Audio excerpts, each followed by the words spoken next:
उसकी पैदाइश के वक्त उसका बाप दिल की एक नामालूम बीमारी में मुब्तला था। अजीब बात यह हुई कि बच्चे की बीमारी में जितनी शिद्दत आती उतनी ही तेजी से उसका 32 साला बाप सेहतयाब होने लगा। मां ने तबले पर थिरकती बच्चे की उंगलियों को झटका देकर अलग किया तो बाप ने कहा, जाकिर को तुम स्कूल भेजकर क्या करोगी, ये तबलिया ही बनेगा। तो यूं शराब खाने की धुंध में मैंने साज और संगीत के रमूज सीखे। मेरी मां ऐसी महफिलों में मेरे देर तक बैठे रहने को पसंद ना करती थी।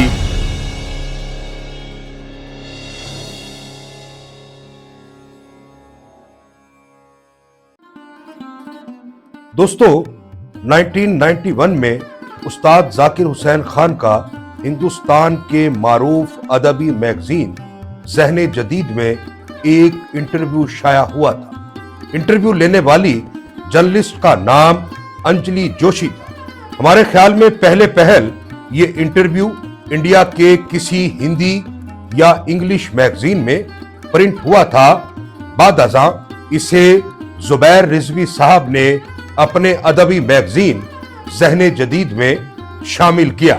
ये इंटरव्यू इसलिए बहुत ज्यादा अहम है कि इसमें उस्ताद जाकिर हुसैन खान की निजी और फनी जिंदगी के बारे में बहुत सी ऐसी बातें मौजूद हैं जिन्हें आम लोग नहीं जानते। ये इंटरव्यू बताता है कि जब जाकिर हुसैन खान पैदा हुए तो उस वक्त उसका बाप फिल्मी मौसीकी से वाबस्ता था और क्लासिकल मौसीकी में भी अपनी जगह बनाने की जिद्दोजहद में लगा हुआ था। उसकी पैदाइश के वक्त उसका बाप दिल की एक नामालूम बीमारी में मुब्तला था और लगता था जैसे वो मौत की दहलीज पर खड़ा है। उसकी मां ने नौ मौलूद को बाप के हक में मनहूस ख्याल करते हुए उसकी परवरिश को अपने लिए एक मुसीबत समझ लिया था। लेकिन तब एक सितारा शनास ने उसकी हथेली को देखा तो उसने कहा, बीबी, ये बच्चा तेरे शौहर की दोबारा सेहतमंदी का सबब होगा, इसको मनहूस मत समझो। और तब कुछ दिन बाद ही उसके बाप की सेहत बहाल होने लगी, लेकिन बच्चा बीमार हो गया। अजीब बात यह हुई कि बच्चे की बीमारी में जितनी शिद्दत आती उतनी ही तेजी से उसका 32 साला बाप सेहतयाब होने लगा। मौत और जिंदगी के दरमियान ये धूप छांव का सा मंजर कुछ दिन जारी रहा। बिलाखिर बेटा और बाप दोनों ही जिंदगी की छांव में वापिस लौट आए। बच्चे की आंखों ने जब आसपास गौर से देखा और वो बैठने लायक हुआ तो बाप ने नन्ही मुन्नी उंगलियों और हथेलियों से खेल करने के लिए तबला उसके सामने रख दिया। बेटा दूसरे तबले की जोड़ी पर अपने बाप की उंगलियों और हथेलियों को थिरकता और मचलता हुआ देखता तो खुद भी सामने रखे तबले पर नन्ही नन्ही उंगलियों और हथेलियों से संगीत की लहरें पैदा करने की कोशिश करता। बाप पानी में कंकर फेंकने और ठहरे हुए पानी में हलचल पैदा करने की कोशिश कर रहा था।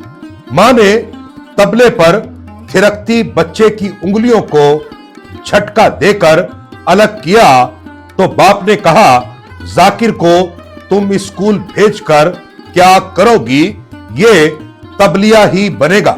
उस वक्त ये बड़ा कुनबा मुंबई की माहम दरगाह के एक आधे कमरे में जिंदगी के दिन पूरे कर रहा था।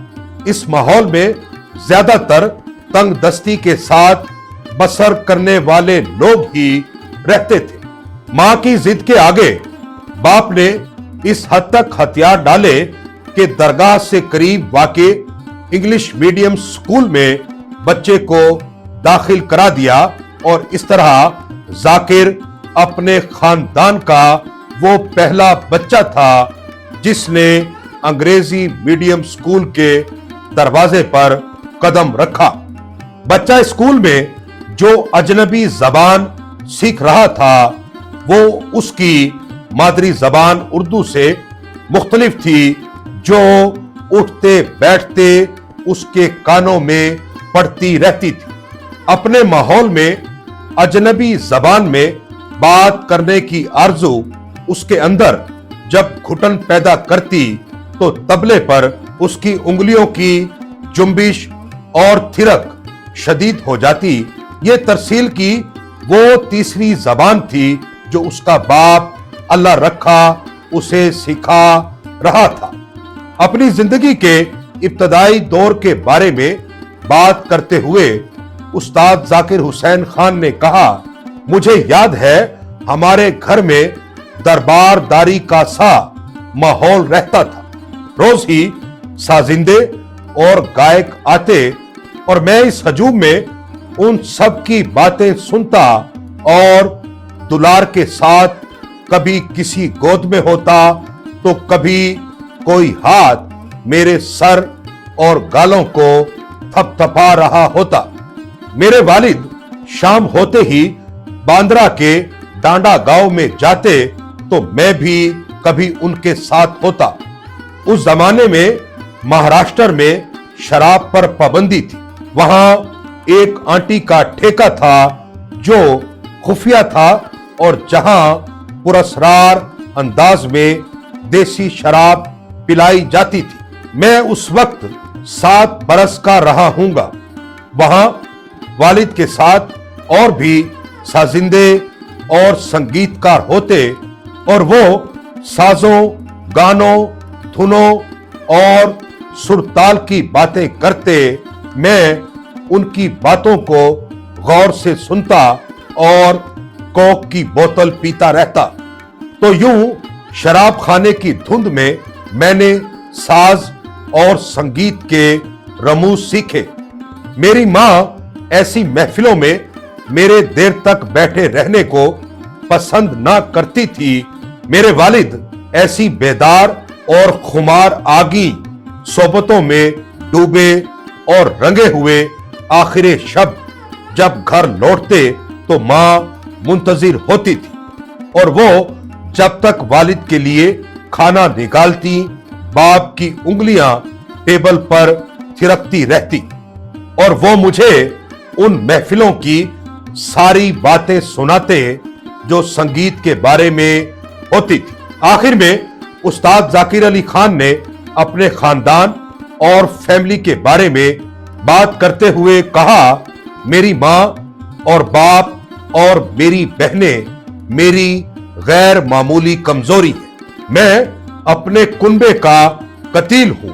खुद को उनके दरमियान पाकर मुझे अजीब तरोताजगी और फरहत का एहसास होता है।